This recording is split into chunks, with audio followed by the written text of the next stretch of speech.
you have two keys. This is the main key. The spare key doesn't have the flip out and the buttons on it. It's just a plain key. But the main key is this one. So to unlock it, you press the top button, which unlocks the central locking, and the bottom one locks it back up again. So I'll unlock that.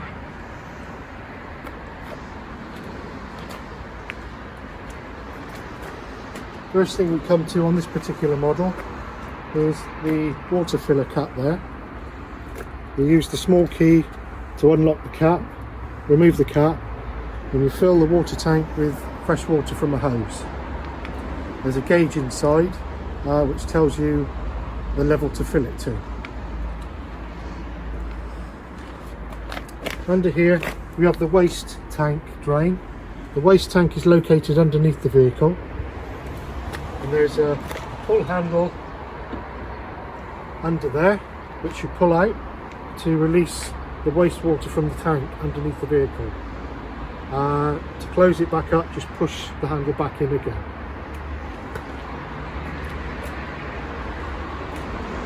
This is the cassette toilet door.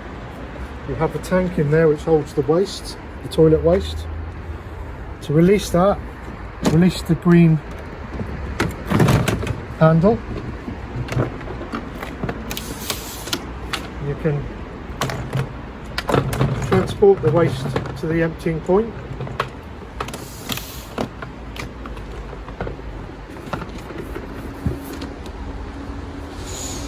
Release this cap,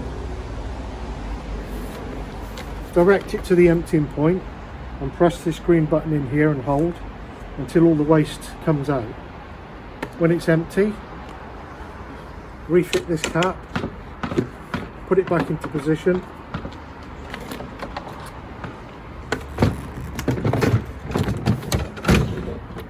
and engage the tank, making sure it's clipped in properly.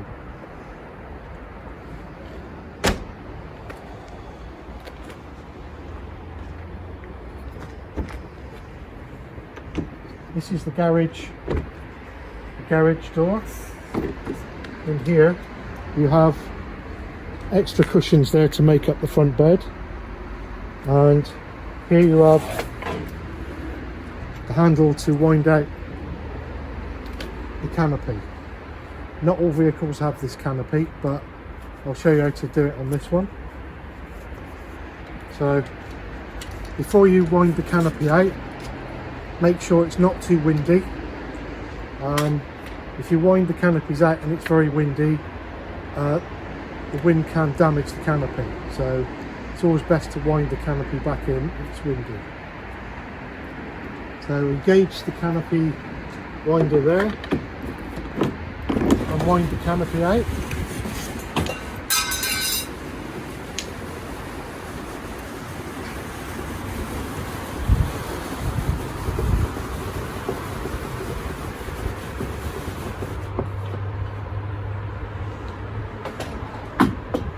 The canopy has two legs, and they're tucked up in the front there.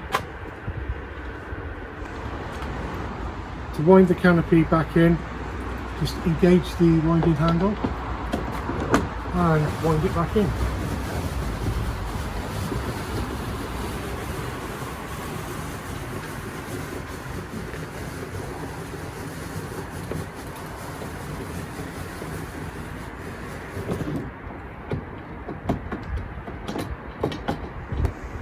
So on this side we have another garage door.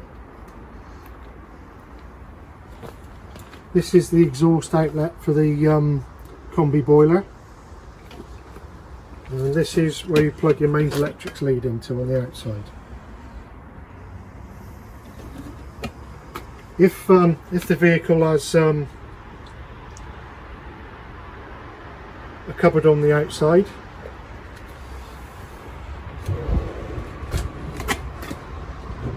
it can be released like that.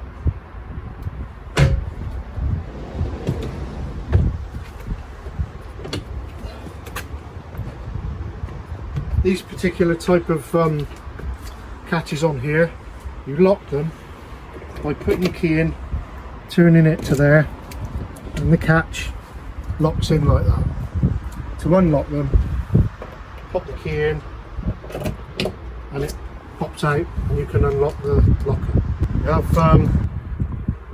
the fuel goes into the filler there, so you use your ignition key there to undo that, fill it with diesel there, and that is where you put your AdBlue, in that cap there.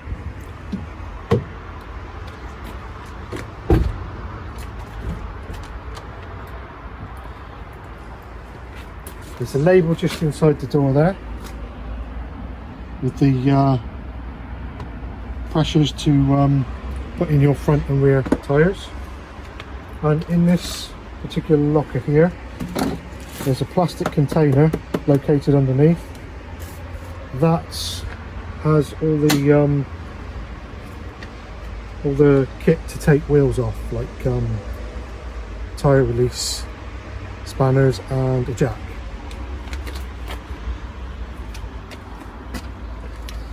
This is the bonnet release catch.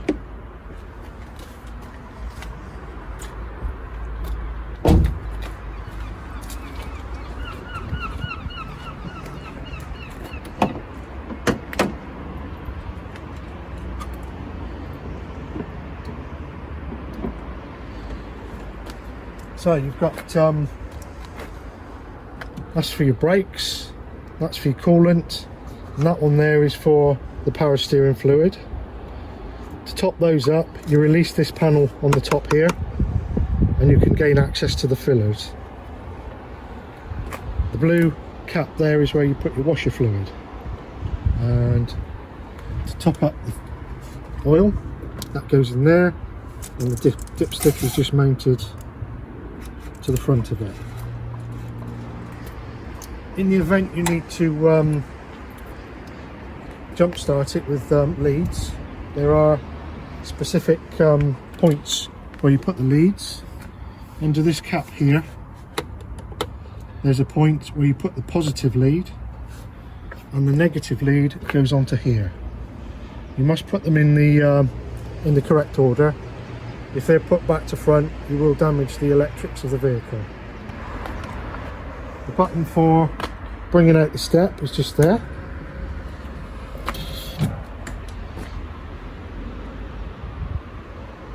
And there's a button there which powers up the internal electrics. So we've got on here, we've got the clean water there gauge and the grey water there. When you fill it up, it will go up in percentages to tell you how much is in them. This button here powers up the main lighting circuit.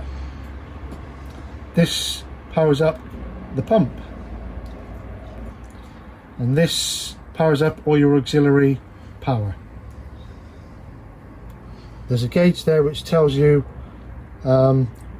what's charging and how much charge you've got in the batteries. So this particular vehicle is plugged into the mains electrics there, and it shows you it's putting power into the battery. It's also using the solar panel as well. Right, this is the control panel for the heating system. It's a combi boiler. It controls the heating and the hot water. To switch it on, press the button and you'll get these pictures on the screen. The first one is for the heating system, which is flashing. So we select that one and we can select the heat that we need to set.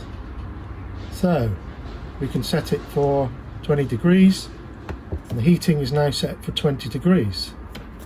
The next one is the hot water. So that's now set on hot. We can put it to off, eco or hot or boost. So if we set it on hot, so we've now got the heating set and the hot water set. The next icon there is for the fuel that we need to run the heating from. So we can have it on, for instance,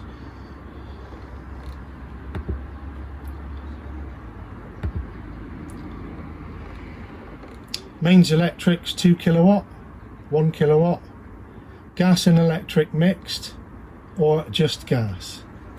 So if we click on that, we select the fuel. The last one is for the blown air heating. So we can either set that on high or eco. There's 2 settings. To switch the heating system off, press and hold that button until it says off, and that's the system off. This is all the 12 volt electrics on this particular vehicle. It's situated on this vehicle under this bed. It may vary from vehicle to vehicle. You have a battery, you have a control box, and here is your mains electrics consumer unit.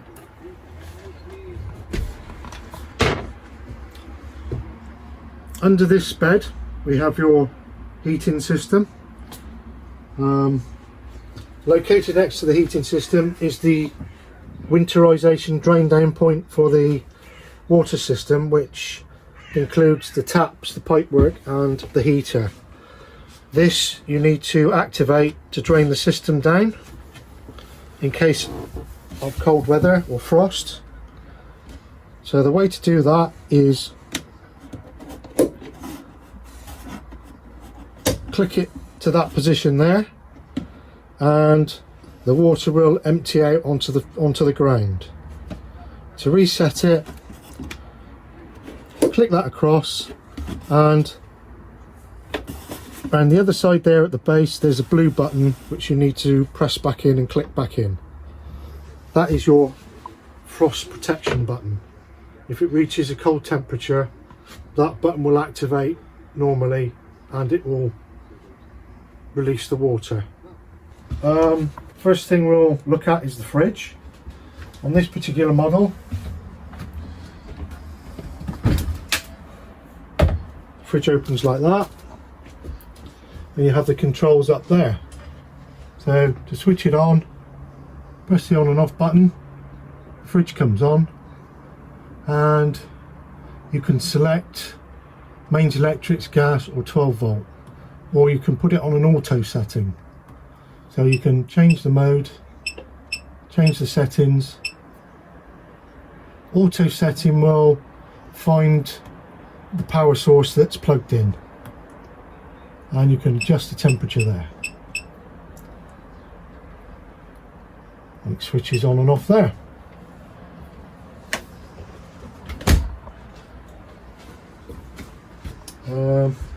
Next thing we have is the hob. There's the controls there, and to light it there. Always make sure these are switched off before you drop this down.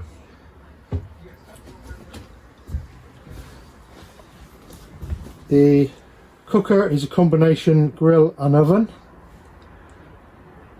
They used one control. That direction is for the grill and that direction is for the oven. So you press that in and light it there.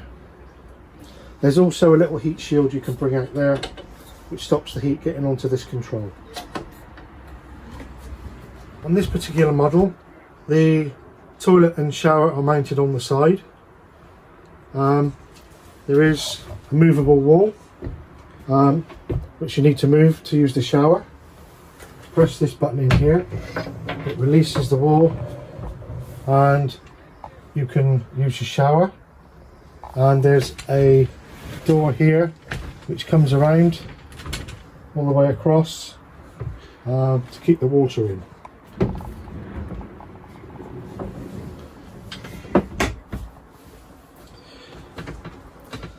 The toilet on this particular model is a Dometic toilet.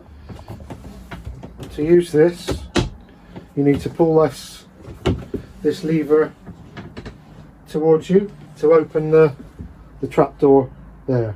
All the waste goes in and you press the flush here, which works off of your freshwater system.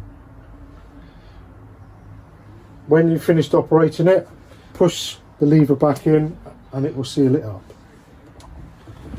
The water tank on this one is mounted underneath the vehicle. To gain access to this, to drain it, you remove this little trapdoor here. There's an access there. Unscrew the cap and pull the plug out to empty that, and then refilling it, push the plug back in to the bottom of the tank and refill it from the outside filler. Operating the table to make it into a bed base, first of all we need to pull this frame out and we need to drop these legs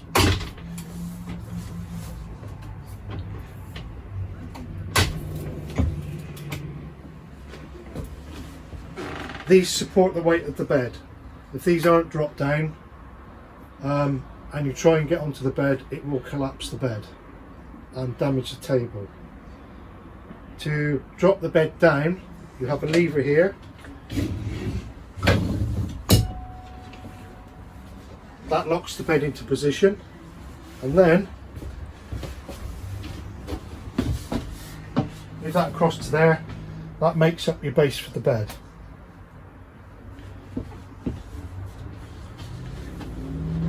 You also need to pull this frame out when you make up the table into the full size, otherwise if that isn't pulled out you will damage the hinges and the table.